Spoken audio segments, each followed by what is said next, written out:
Eccoci qua ragazzi, abbiamo esaminato la situazione degli infortuni ovviamente in casa Napoli, concentrandoci anche e soprattutto su quello di Victor Osimhen, che lo terrà via per un bel po' di tempo. Si parla di fine novembre, ma vedremo come andrà avanti e come si evolverà la riabilitazione.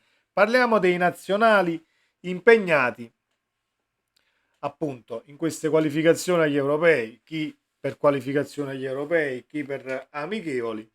Sono tutti informissima, ripeto, caro Garcia, i calciatori sono tutti in forma, poi vedremo ovviamente oggi l'Italia, ma io guarderò l'Italia e guarderò anche la partita della Danimarca, ci arriviamo e vi dico anche il perché, l'avrete capito. Ci sono delle cose ovviamente da analizzare anche per quanto riguarda anche dal punto di vista tattico, perché nelle loro nazionali alcuni calciatori vengono diciamo schierati anche in maniera un tantino diversa. Ma ci arriviamo ragazzi, ne parliamo insieme e fatemi sapere come sempre la vostra nei commenti perché la vostra competenza e il confrontarci appunto nella sezione qui sotto è cosa buona e giusta. Andiamo avanti senza perderci in chiacchiere. Partiamo da Kvaratskhelia. Kvaratskhelia, due partite con la Georgia, un 8-0 contro la Thailandia, dove Kvaratskhelia è entrato dopo il 70esimo, se non erro, ha fatto il gol dell'8-0. Va bene, era una partita comunque senza capo e senza coda contro una Thailandia che a livello calcistico può dire ben poco. La vittoria più larga dal punto di vista della nazionale georgiana, a quanto ho letto, comunque Kvaratskhelia entra, è in partita, butta la palla dentro. E la partita però interessante è la partita che arriva contro Cipro, vinta per 4-0 dalla Georgia, dove Kvaratskhelia fa un gol, l'assist del 3-0, se non vado errato, mi sembra di sì.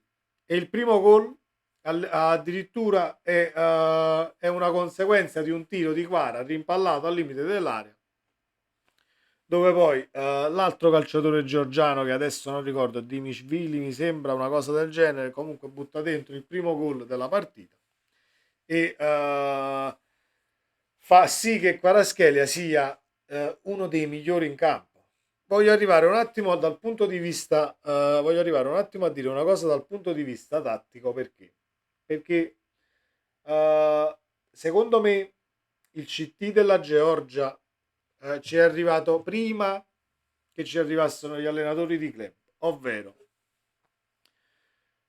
dare più mobilità su tutta la linea d'attacco a Kvaratskhelia per evitargli solamente la soluzione da esterno, dribblare, creare superiorità numerica e puntare la porta.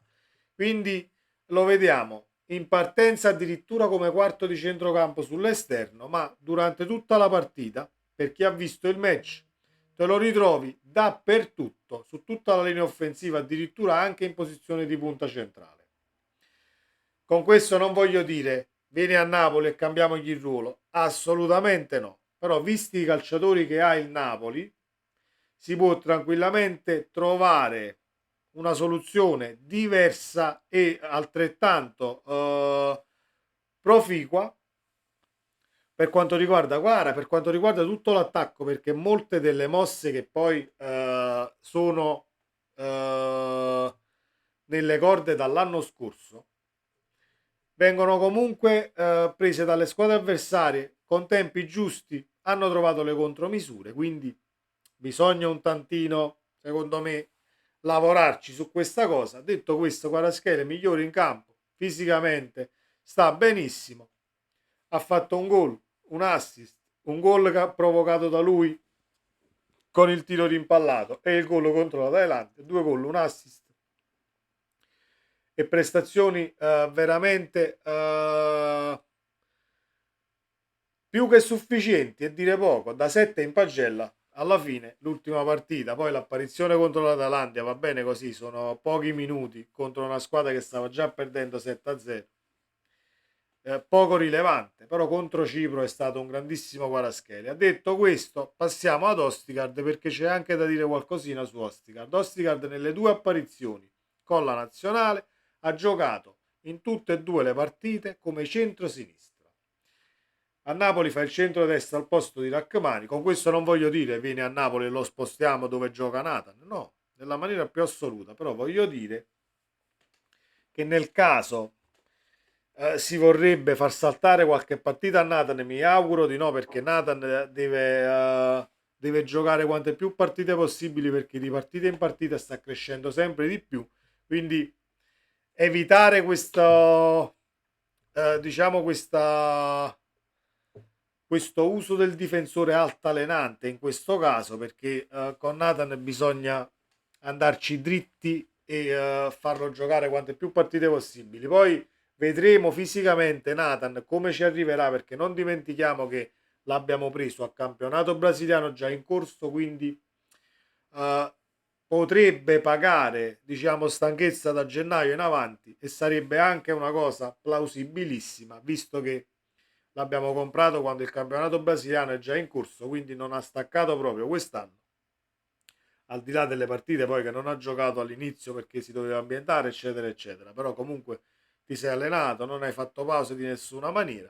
Quindi ci potremo aspettare qualche calo ed ecco che potranno venire in sogno le partite che ha fatto Ostigard nel centro-sinistra. Non ha sbagliato praticamente niente, soprattutto nella partita con la Spagna. L'ultima uscita partitona perché chi ha visto la partita potrebbe confermare la Norvegia ha dato tutto in primis per non dilagare e punto secondo per cercare di pareggiare la partita ci stava anche riuscendo sul finale anche con Ostigard poco prima della fine del match ovviamente di testa però è una Norvegia molto solida, è stata una Norvegia molto solida con una Spagna possiamo dirlo un tantino in difficoltà nel cercare fluidità di gioco e nell'imbucare centralmente perché la Norvegia dal punto di vista difensivo e con un centrocampo che ha coperto qualsiasi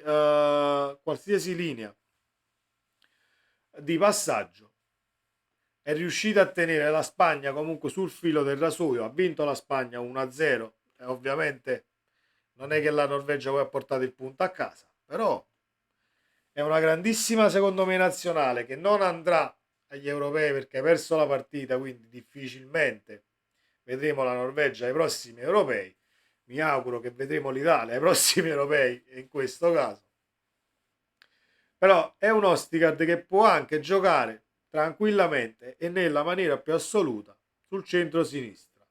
Lobotka ieri ha giocato un'altra partita per intero, Zielinski ha fatto un assist con la Polonia nell'ultima uscita e nell'uscita precedente ancora, maglia numero 10, fascia da capitano, ha sbagliato però un calcio di rigore, l'ennesimo calcio di rigore sbagliato che con i calciatori del Napoli di quest'anno comunque non possiamo stare tranquilli dal dischetto e ogni qualvolta ci si presenta un calcio di rigore da battere siamo lì noi tifosi chi con gli occhi chiusi chi sta ovviamente girato di spalle aspettando comunque che il pallone entri dentro è un dato di fatto e non sto criticando Zielinski ma è un dato di fatto rigore sbagliato e ovviamente la Polonia poi ha vinto comunque la partita però il rigore è stato sbagliato.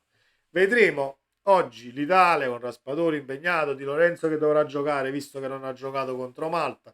Speriamo di portare tutti sani e salvi a casa senza ulteriori infortuni perché già vanno bene quelli di Anghissà, Osimen e Juan Jesus adesso che si è aggiunto ieri. Guarderò la Danimarca perché Lindstrom è entrato al 92esimo dell'ultima apparizione con la Danimarca e si è alzato uno stadio intero. Si è alzato uno stadio intero per farvi capire la caratura del calciatore, per farvi capire le qualità del calciatore che in patria sono osannate, ma non è che devono essere osannate solo in Danimarca. Si deve capire che Lindstrom è un crack di mercato e lo deve capire Garcia. Come lo deve capire Garcia? Facendolo partire titolare nelle prossime almeno 5 uscite. Non me ne frega di chi siano le prossime 5 uscite. Parliamo di Verona, parliamo di Milan, parliamo delle due con l'Union Berlin. Benissimo. Fallo partire. Titolare. Non ti va bene il primo tempo. Benissimo. Entra Politano. Ma deve partire titolare. Dobbiamo dare fiducia a questo acquisto del Napoli, ma non al di là del presidente che dice io l'ho pagato 25 milioni e deve giocare. No, è per la caratura del calciatore. Perché a Napoli lo si sta già definendo come un brocco. Ragazzi, non è un brocco, nella maniera più assoluta. Lindstrom è un grandissimo calciatore. E ci metto la mano sul fuoco. Ci metto la mano sul fuoco e poi vedremo. Quando saremo qui a ricrederci e a dire mamma mia che partita che ha fatto Lindstrom. Deve solo giocare e avere fiducia dal primo minuto. Ha rifiutato il Liverpool. Ha rifiutato il Liverpool per venire a Napoli perché a Napoli, a detta sua e anche secondo il mio punto di vista, avrebbe avuto più minutaggio che nel Liverpool, quindi ha scelto Napoli. Però non facciamo sì che poi arrivi la finestra di gennaio, e con i malcontenti non ci vuole niente, questi alzano e se ne vanno. Arriva qualcuno con 30 milioni, te li ridà, sti 25-30 milioni e lo perdiamo. Non è proprio il caso. Non è proprio il caso per la caratura del calciatore. Io mi arrabbierei e non poco poi, perché è da giugno, da quando cominciarono a uscire tutti questi nomi per gli esterni, il posto Lozano, è da giugno che dico l'unico esterno che farebbe il salto di qualità nel dopo Lozano sarebbe Lindstrom e il Napoli l'ha preso. Quindi, caro Garcia, fallo giocare e non rompere le scatole. Dai, detta proprio così. Anche se è adattato a destra nella maniera più assoluta, è un esterno destro adattato, è un centro-sinistra per natura, o gli trovi una posizione in campo che sia consona poi alle caratteristiche, però poi avremo un problema a destra non avendo ricambi. Però è Elmas che potrebbe fare il vice Politano sulla fascia destra e Lindstrom lo schieri a sinistra, poi devi sacrificare il centrocampo. Poi io non sono io che devo decidere queste determinate cose. Fatto sta che prendi Lindstrom e fallo giocare perché ha bisogno di minutaggio. Quindi guarderò anche la Danimarca stasera e poi ci aggiorneremo domani e vediamo se Lindstrom ha giocato, come ha giocato, se ha influito nel match, se al limite l'ha anche buttata dentro, così acquista fiducia perché mentalmente è fondamentale poi fare una partita con la nazionale dove giochi bene e ti galvanizzi comunque dal punto di vista personale per poi arrivare nel club con tanta fiducia in più, tanta benzina messa nelle gambe e al limite portarci in vantaggio contro il Verona. Bene così, sarebbe proprio il caso. Questo era, ragazzi, questo vi volevo dire per quanto riguarda questi nazionali impegnati. Fatemi sapere la vostra nei commenti. Sempre Forza Napoli. Ciao.